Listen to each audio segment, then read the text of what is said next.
এজন্য বাপ দুনিয়া না চাইলেও মিলেছে, চাই না কেমনে এই হুজুরের কথা বল।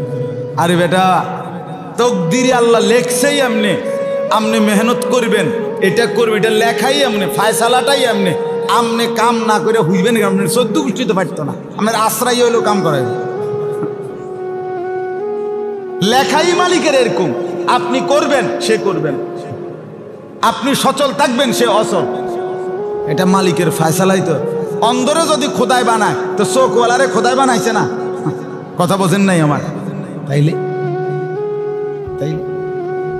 এই জন্য গোটা কায়নাত আল্লাহ তাআলার তাকদীরের ফয়সালা অনুপাতে আল্লাহর ফয়সালায় চলছে। লা নাসআলুকা রিজকা নাহনু নারযুকুক ওয়াল আকিবাতু লিত্তাকওয়া। রব্বুল আলামিন বলেন, বান্দা সংসার চালাইতে গিয়ে, বিবি বাচ্চা চালাইতে গিয়ে রিজিকের ফিকির, রিজিকের বন্দোবস্ত, রিজিকের জন্য সহযোগিতা আমি তোমার কাছে চাই না। নাহনু নারযুকুকা, আমি আল্লাহ একাই সকলকে রিজিক দেব। আল্লাহর ওয়াদা, আল্লাহ তাআলার ওয়াদা। জমিন আমার, কায়নাত আমার। ইন্না জাআলনা মা আলাল আরদি জিনাতাল লাহা। আল্লাহ বলেন গোটা জমিনের সব কিছু আমি আল্লাহ সৌন্দর্যময় করে, উপকরণ করে আমি সাজিয়েছি। আসমান উপরে কেন, জমিন নিচে কেন, সূর্য ওদিকে উঠে কেন, চন্দ্র উঠে কেন, ফুল ফল গাছ ফল ফসল, ক্ষেত পাহাড় নদী সাগর খাল বিল, ফুলের সৌন্দর্য, পাখির কিচির মিচির। আল্লাহ বলেন এই বৈচিত্র্যময় মাখলুকাত আমি রব্বুল আলামিন সাজিয়েছি। কে কে সাজিয়েছেন? লিনাবলুয়াহুম আইয়ুহুম আহসানু আমাল। পরীক্ষা করার জন্য আমার বান্দা তোমাদের কার আমল কদ্দুর সুন্দর। এই জন্য দুনিয়া আমি সুন্দর করছি, তুমি আর দুনিয়া সাজান লাগতো না। বোঝেন না এমনি কথা? তুমি তোমারে সাজাও বেটা, তুমি দুনিয়া সাজান লাগবে না। দুনিয়া আমি সুন্দর সাজাইছি। তোমার সোফাইলের ডিজাইন আরো ডিজাইন করো, আমার ফুলের এক সৌন্দর্যের সামনে সেটা কিছুই না। ঠিক না বলেন? এক ছোট্ট পাখির সৌন্দর্যের কাছে তোমাদের হাজারো ডিজাইনারের কারু কাজ কিছুই না, কিছুই না, কিছুই না। আমি তো বলি আল্লাহর পাক যে বলছেন বুঝার জন্য বলি, যুয়্যিনা লিন-নাসি হুব্বুশ শাহওয়াতি মিনান নিসা। আল্লাহ তাআলা বলেন নারীকে আমি প্রথম মানুষের জন্য সৌন্দর্যের উপকরণ বানিয়েছি। তাহলে এক নারী আল্লাহ তাআলা সাজিয়েছেন। আল্লাহ বলে গোটা পৃথিবী একদিকে, নারীর সৌন্দর্য একদিকে। তুমি দেখো, নজর ফিরবে না। বিবির দিকে তাকিয়ে দেখো, হালাল দিকে তাকিয়ে দেখো। এজন্য বাপ আবারও বলছি, আজকে আমি লম্বা বয়ান করতে চাই না। বাকি যেহেতু মজলিস নতুন, সামনের দিনও যেন হয়, উৎসাহ পায়, এই জন্যই কথাগুলো বলছি। আমাদের আখেরাত সাজানো দরকার। কিছু চাইলে আখেরাত সাজাইলে আখেরাত সাজানোর ফিকির করেন, দুনিয়া সাজানোর দরকার নেই। দুনিয়া আল্লাহ কি করছেন? কথা বলেন না? আল্লাহ সাজাইছে, আল্লাহ সাজাইছে। ইয়ালামুনা যাহিরাম মিনাল হায়াতিদ দুনিয়া ওয়া হুম আনিল আখিরাতি হুম গাফিলুন।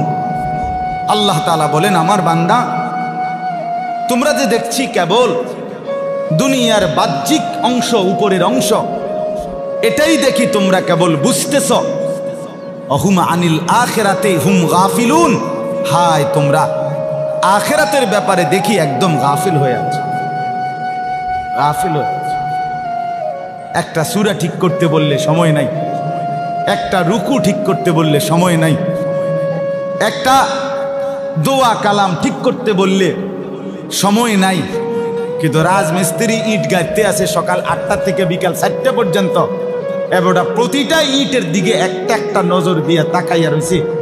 ইটের মধ্যে মাল মশলা ঠিক মতো দেয়নি, আর এটার বিল্ডিং, এটা কোনো খাম খেয়ালি না। না না না, এটা তামসা করলেই তো না, এটার বিল্ডিং এর কাম করে বেটা।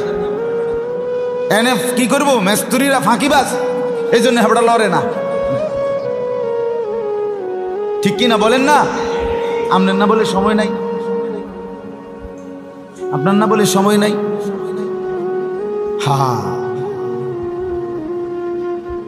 এজন্য বাপ দুনিয়া খুব বুঝলাম, আখেরাত মোটেই বুঝলাম। যুবক যে কয়জন ভাই আছো তোমাদেরকেও বলি, বাবা, বন্ধু আমার, প্রিয় ভাই আমার, তুমি সবচেয়ে বেশি ইবাদতের উপযুক্ত। তোমার শরীর, স্বাস্থ্য, যৌবন, হাত পা, চোখ, নাক, কান, অঙ্গ প্রত্যঙ্গ সব সবল। সবচেয়ে বেশি বন্দিগি করলে তুমিই করতে পারবে। তুমি টানা 1000 রাকাত 500 রাকাত নামাজ পড়লেও ক্লান্তি আসবে না। মুরব্বী চাচা 4 রাকাত পড়লেই দুর্বল হয়ে যাবে। রাসূলুল্লাহ সাল্লাল্লাহু আলাইহি ওয়াসাল্লামের বিখ্যাত সাহাবী হযরত যায়েদ ইবনে সাবিত রাদিয়াল্লাহু তাআলা আনহু, যিনি নবীজির সাহাবীদের মধ্যে যারা ওহী লিখতেন, কোরআন লিখতেন, তার মধ্যে 1 নম্বর প্রধান কাতেবে ওহী ছিল উনি, যায়েদ ইবনে সাবিত রাদিয়াল্লাহু তাআলা আনহু। মাত্র 16 বছর বয়সে আল্লাহ নবী সাল্লাল্লাহু আলাইহি ওয়াসাল্লাম যখন ইন্তেকাল করে, ওনার বয়স 16। সে 11 কিংবা 12 বছর বয়স থেকেই তিনি ওহী লিখতেন। হযরত আবু বকর সিদ্দিক রাদিয়াল্লাহু তাআলা আনহু যখন প্রথম খলিফা হইছেন, তখন আবু বকর সিদ্দিক রাদিয়াল্লাহু তাআলা আনহু হযরত ওমর সহ সাহাবায়ে কেরামের পরামর্শে কোরআন শরীফ বিভিন্ন খানে সাহাবীদের কাছে টুকরা টুকরা লিখিত অংশ ছিল। কারো কাছে 2 আয়াত, কারো কাছে 10 আয়াত, কারো কাছে 5 আয়াত, এরকম ছিল লেখা। একসাথে একত্রে কোনো জায়গায় পুরা কোরআন শরীফ লিখিত আকারে জমা ছিল না। কথা বুঝছেন? নবীজির ইন্তেকালের পরপর হযরত আবু বকর সিদ্দিক রাদিয়াল্লাহু তাআলা আনহু সিদ্ধান্ত নিলেন মাশওয়ারা করে, পুরা কোরআনুল কারীম এই লিখিত যার কাছে যা টুকরা আছে এগুলারে একত্র করে একসাথে পুরা 30 পারা একসাথে করবে, জমা করবে। এখন এই কাজটা এই সমস্ত সাহাবীদের থেকে ঘুরে ঘুরে তালাশ করা, যাচাই বাছাই করা, কোনটা আগে কোনটা পরে, কোন সূরা কমনে, এই সবটা কাজ নতুন করে শৃঙ্খলাবদ্ধ করা, এটা একটা ভারী কাজ কিনা? কথা বলেন না? এটা কঠিন কাজ না? এই কাজটা কে করবে, কারে দিয়ে করাবে? হযরত আবু বকর সিদ্দিক রাদিয়াল্লাহু তাআলা আনহু ফয়সালা করলেন এই 16 বছরের যায়েদ ইবনে সাবিত উনাকে ডেকে জিজ্ঞাসা করলেন, যায়েদ, পারবা তো পুরা কোরআন জমা করতে? হযরতে যায়েদ ইবনে সাবিত রাদিয়াল্লাহু তাআলা আনহু বলেন, খলিফাতুল মুসলিমিন আবু বকর সিদ্দিককে বলছে, খলিফা, এই যে সামনে যে পাহাড়টা দেখা যায়, আপনি কইলে আমি এটা জায়গার থেকে সরাইয়া আরেকখানে টাল দিয়ে দেব। আপনি কি দিয়ে করলেন? বোঝেন নাই কথাটা? যৌবনের বলে মেনমেনায় এক জগ ফানি এনে দিতে কইলেও না, পারতাম না, চললে দেয় না। গুনাহ, নাফরমান, পাপ দুর্বল করে দেয়, অক্ষম করে দেয়, অপদার্থ বানায়। নারীর ছবি দেখতে দেখতে, উলঙ্গ নাচ দেখতে দেখতে, জিনার ব্যভিচারের দৃশ্য দেখতে দেখতে, মোবাইলের অশ্লীল ছবি দেখতে দেখতে যুবকের আপাদ মস্তক অথর্ব অপদার্থ হয়েছে, কর্মক্ষমতাহীন হয়েছে। হ্যাঁ, গুনাহ শুধু আখিরাতের ক্ষতি করে না বন্ধু, গুনাহ দুনিয়াও ক্ষতি করে। দোস্ত আমার, বন্ধু আমার, পাঞ্জাবিওয়ালা হন আর শার্টওয়ালা হন, সবাইকে বলছি, আমাকেও বলছি, উসি কুমা ইয়া, আমাকেও আপনাকেও মোবাইলের গুনাহ ছেড়ে দেন। গুনাহ আপাদ মস্তক দুর্বল বানায়। আখিরাতের ক্ষতি তো আছেই, দুনিয়ার কমপক্ষে 5টা ক্ষতি। হযরত আব্দুল্লাহ ইবনে আব্বাস রাদিয়াল্লাহু তাআলা আনহু বলেন, গুনাহ 1 নম্বরে সাওয়াদান ফিল ওয়াজহ, চেহারা কালো করে দেয়।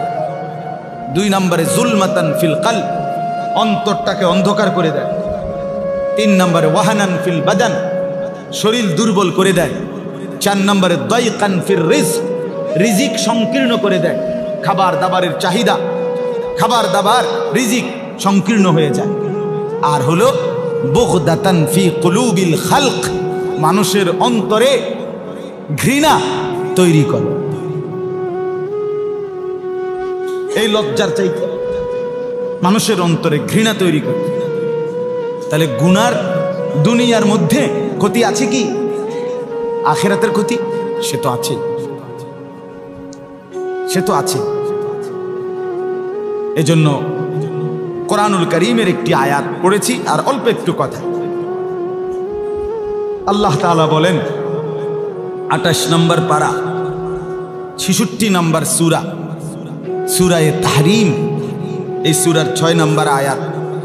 আল্লাহ তাআলা বলেন, ইয়া আইয়ুহাল্লাযীনা আমানু, হে ঈমানদারগণ, হে মুমিনগণ, কু আনফুসাকুম, তোমরা নিজেদেরকে বাঁচাও, ও আহলিকুম, তোমাদের পরিবারের সদস্যদেরকেও বাঁচাও, স্ত্রীকেও বাঁচাও, ছেলেকেও বাঁচাও, মেয়েকেও বাঁচাও, চাকর চাকরানিকেও বাঁচাও, ঘরের ড্রাইভারকে বাঁচাও, গাড়ির বিল্ডিংয়ের দারোয়ানকেও বাঁচাও, তোমাদের অধীনস্থ তোমাদের সদস্য পরিবারের তাদেরকে বাঁচাও। কোত্থেকে বাঁচাও? নারান, জাহান্নামের আগুন থেকে বাঁচাও। কি থেকে বাঁচাও বলেন? বলেন না সবাই, বলেন কষ্ট করে। আর দেরি হবে না, এই 10টা মিনিটে শেষ হয়ে যাবে ইনশাআল্লাহ। জাহান্নামের আগুন থেকে বাঁচাও। প্রশ্ন হলো, স্ত্রী, পরিবার, পরিজন এবং নিজে আমরা জাহান্নাম থেকে বাঁচবো কেন? আল্লাহ তাআলা বলেন, তুমি যে মানুষ এই কারণে। যদি তুমি ছাগল হইতা অসুবিধা ছিল, তুমি যদি গরু হইতা সমস্যা ছিল, তুমি যদি ভেড়া হইতা কোনো অসুবিধা ছিল, তুমি যদি ইন্দুর হইতা অসুবিধা আছে। তুমি যে মানুষ এই কারণে সমস্যা। এই কারণে বলছি জাহান্নাম থেকে বাঁচো। প্রশ্ন হলো, মানুষ হলে জাহান্নাম থেকে বাঁচতে হবে কেন? আল্লাহ তাআলা বলেন, ওয়াকুদুহান নাস ওয়াল হিজাজ, কারণ আমার বান্দা জাহান্নামের আগুনের লাকড়ি হবে মানুষ এবং পাথর। জাহান্নামে ছাগলকে ফেলা হবে না, জাহান্নামে গরুকে ফেলা হবে না, জাহান্নামে কুকুরকে ফেলা হবে না, জাহান্নামে বিড়ালকে ফেলা হবে না, জাহান্নামে মানুষ ফেলা হবে। আর তুমি তো মানুষ, তোমার স্ত্রী তো মানুষ, তোমার ছেলে মেয়ে তো মানুষ, তোমার চাকর চাকরানি, তোমার ড্রাইভার দারোয়ান, এরা তো কি মানুষ কি না? এই জন্য ওয়াকুদুহান নাস ওয়াল হিজারা, রব্বুল আলামিন বলেন জাহান্নামের আগুনের লাকড়ি হবে মানুষ এবং পাথর। তাফসীরের মধ্যে লিখছে, হযরত ঈসা আলাইহিস সালাম একদিন চলার পথে এক পাহাড়ের উপরে বড় কিছু পাথরকে দেখলেন, পাহাড়ের মাটি থেকে উঁচা আলাদা ঝুলে আছে পাথর। হযরত ঈসা আলাইহিস সালাম আল্লাহকে জিজ্ঞেস করলেন, রব্বুল আলামিন এই পাথর পাহাড় থেকে আলগা হয়ে ঝুলে আছে কেন? রব্বুল আলামিন বলেন, ঈসা যেদিন এই পাথর শুনেছে জাহান্নামের আগুনের লাকড়ি হবে পাথর, সেই পাথর লাফ দিয়ে উপরে উঠে আমি আল্লাহর ভয়ে এইভাবেই ঝুলে আছে।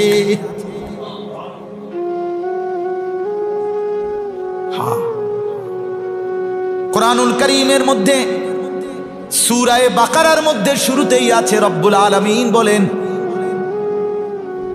পাহাড়ের মধ্যে এমন অগণিত পাথর আছে যেই পাথর আমি আল্লাহর ভয়ে ফাইটা কাঁদতে শুরু করে, সেই পাথরের কান্না পাহাড়ের গা বেয়ে ঝর্ণার মতো বইতে থাকে। ইন্না মিনাল হিজারাতি লামা ইয়াতাফাজ্জারু মিনহুল আনহার। তুমি বন্ধু ঝর্ণা দেখতে যাও, সেখানে বিনোদন কেন্দ্র, সেখানে নারী আর পুরুষের অশ্লীলতার উদ্দাম নাচ, উলঙ্গপনা, হিমছড়ি, হ্যাঁ না, কক্সবাজারের লগে দিয়া আমি সেখানে মাহফিলে গেছি। একবারে নাফ নদী, রোহিঙ্গারা যেখানে আইসা নামছে, এই পাশে আইসা শেষ বাংলাদেশের, মানে যেখানে বয়ান করছি ওইখান থেকে একেবারে সাথে হুজুর একেবারে ঘেইসা সাগরের ঢেউ শোনা যাইতেছে। নাফ নাফ নদী যেটা রেখে ওইখানে, তো ওইখানে অনেক ঝর্ণা আছে আশেপাশে, পাহাড়ের গা বেয়ে ঝর্ণা, পানি অঝরে পড়ছে। হা নারী পুরুষ যুবক যুবতী সেখানে শুধুই সেলফি, শুধুই মোবাইল, শুধুই ছবি আর অর্ধ উলঙ্গ অশ্লীলতার বেহায়াপনা ছড়াছড়ি। অথচ যে পানির মধ্যে অশ্লীলতা করছে, খোদার কসম সেই পানি মূলত পাথরের, আল্লাহর ভয়ে, জাহান্নামের ভয়ে ক্রন্দনের পানি।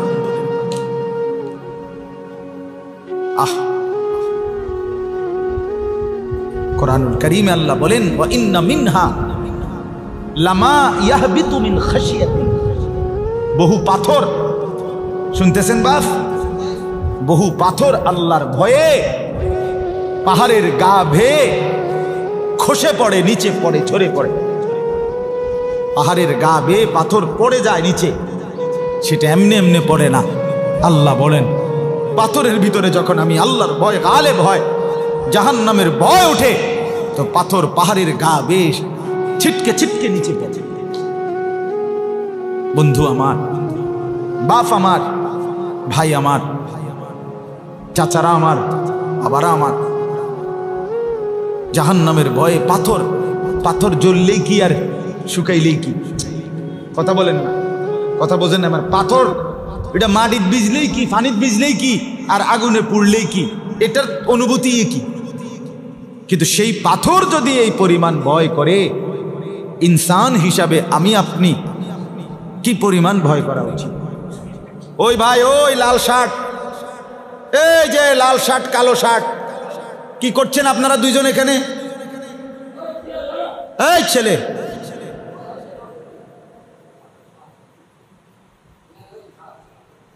আলাদা হও মিয়া, দুজন আলাদা হও, সরো, আলাদা হও তোমরা দুইজন।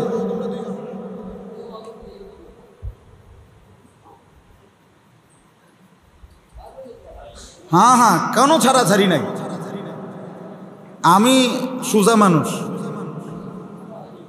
টর্চ লাইটের মতো চোখ ঘুরাই, এটা আমার তবিয়ত।